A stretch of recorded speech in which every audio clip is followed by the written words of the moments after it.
अस्सलाम वालेकुम, welcome to my YouTube channel को सब्सक्राइब ज़रूर कर लीजिए। आइन बिल्कुल इजाज़त नहीं देता 90 दिन के आगे।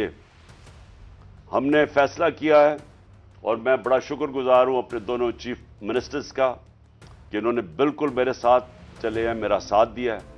हमने फैसला ये किया है कि हम अगले जुमे को, आज है हफ्ता, अगले जुमे को हम दोनों पख्तूनख्वा की असेंबली डिसॉल्व कर देंगे और पंजाब की असेंबली डिसॉल्व कर देंगे और उसके बाद हम इलेक्शन की तैयारी करेंगे और उसके बाद हमारी जो 100 गालिबन 23 सीटें हैं इस वक्त नेशनल असेंबली में, हम वहां जाके नेशनल असेंबली में जाके स्पीकर के सामने हम खड़े होकर कहेंगे कि हमारे रेजिग्नेशन एक्सेप्ट करो। ये ड्रामे ना करो कि चुन चुन के 8 जो इन्होंने पहले हमारे साथ किया था, इन्होंने बजाय हमारे बाकी रेजिग्नेशन एक्सेप्ट करने के, इन्होंने 8 सीटें चुनी। ये जो बड़ा करप्ट यानी मॉरली करप्ट इलेक्शन कमीशन है, इसने नवाज शरीफ के साथ बैठ के 8 सीटें चुनी जो हमारी सबसे कमजोर सीटें थी, जिनमें बड़ी कम मार्जिन से हम जीते थे और जिधर पीडीएम का वोट दुगना था हमारे से उस इलेक्शन के अंदर। अब ये अवाम देखें किधर, आज एक बाशऊर अवाम है, बेदारी आई हुई है हमारी कौम में। पता होते हुए कि मैंने असेंबली में नहीं, मैं 8 सीटों पे लड़ा, पता होते हुए कि मैंने असेंबली में नहीं जाना, उसके बावजूद मेरी कौम ने मुझे सारे 8 की 8 सीटों पे जिताया, 7 सीटों पे जिताया। और एक जो कराची के अंदर सीट थी, जरा वहां देख ले, वो इलेक्शन कमीशन को वो धांधली नहीं नजर आएगी जिस तरह इन्होंने पूरी स्टेट मशीनरी इस्तेमाल की और वोट बाहर फेंक दिया, जो हर बार इस्तेमाल करता है। तो हमने ये फैसला कर लिया। मैं अपनी कौम को आखिर में सिर्फ ये कहना चाहता हूं कि देखिए, मायूसी गुनाह है। आप मायूस होकर घर बैठ जाएं या आप बाहर टिकट लेके किसी और मुल्क में चले जाएं और कोई नौकरी मिल जाए, ये मेरी नजर में ये एक इंसान अपनी जो ड्यूटी है माशरे को, उससे भागता है। असल आप सबकी ड्यूटी ये है कि हम अब खड़े हों और हम इन चोरों का और इस करप्ट निज़ाम का मुकाबला करें और हम करें इलेक्शन के जरिए, और इलेक्शन के जरिए इनको सबक सिखाएं आइन और कानून के बीच में रहते हुए। मैं नहीं चाहता कि यह श्रीलंका जैसा सिचुएशन हो कि लोग सड़कों के ऊपर आ जाएं और तोड़ फोड़ हो। मैं चाहता हूं कि हम इलेक्शन के जरिए इनको शिकस्त दें और इनको ऐसी शिकस्त दें कि ये हमेशा के लिए इन चोरों का नामो निशान यहां से चला जाए। और वो तब होगा जब आप सब इसको अपनी जिम्मेदारी लेके निकलेंगे। और मैं आपको आखिर में ये कहना चाहता हूं कि मायूसी जो है,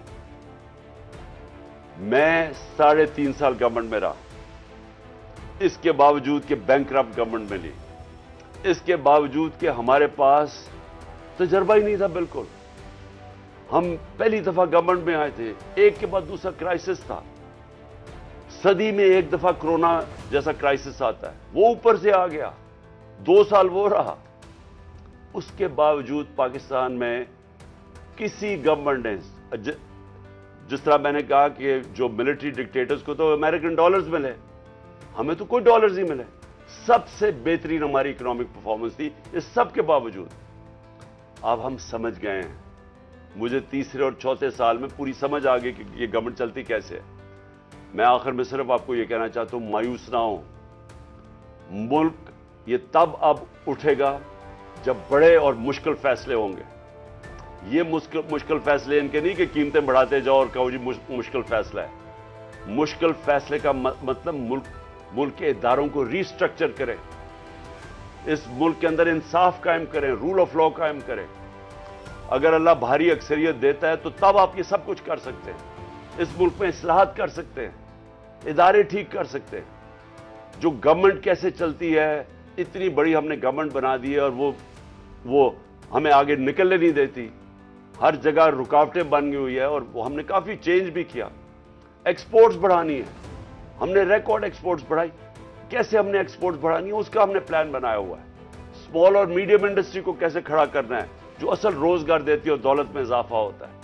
अपनी एग्रीकल्चर जो ज़राअत है, हमने चाइना से बात कर चुके थे कि नई टेक्नोलॉजी हम लेके आए। बदकिस्मती से कोरोना की वजह से 2 साल चाइना बंद हो गया।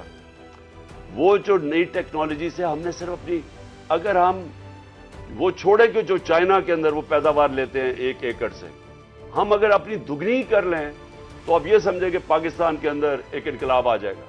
سو میں آخر میں یہ کہنا چاہتا ہوں کہ کوئی مایوس ہونے کی کوئی ضرورت نہیں ہے. یہ ٹورزم میں ہی ہم اتنا پیسہ بنا سکتے ہیں, اور وہ بھی بدقسمتی سے کرونا کی وجہ سے ٹورزم ساری دنیا میں بند ہوگی. ہم اس ملک کو اٹھا سکتے ہیں, لیکن وہ گورنمنٹ اٹھائے گی جس کے پاس ایک مینڈیٹ ہو, جس کے پاس عوام کی طاقت ہو. اور اس اللہ کے بعد اس ملک کے جو وارث ویڈیو اگر پسند آئی ہو تو اس کو لائک ضرور کریں, شیئر ضرور کریں, چینل کو سبسکرائب ضرور کریں, بیل آئیکن پر ضرور کلک کیا کریں, اور مجھے انسٹاگرام پر بھی لازمی فالو کیا کریں یار. بہت شکریہ, تھینک یو, اللہ حافظ.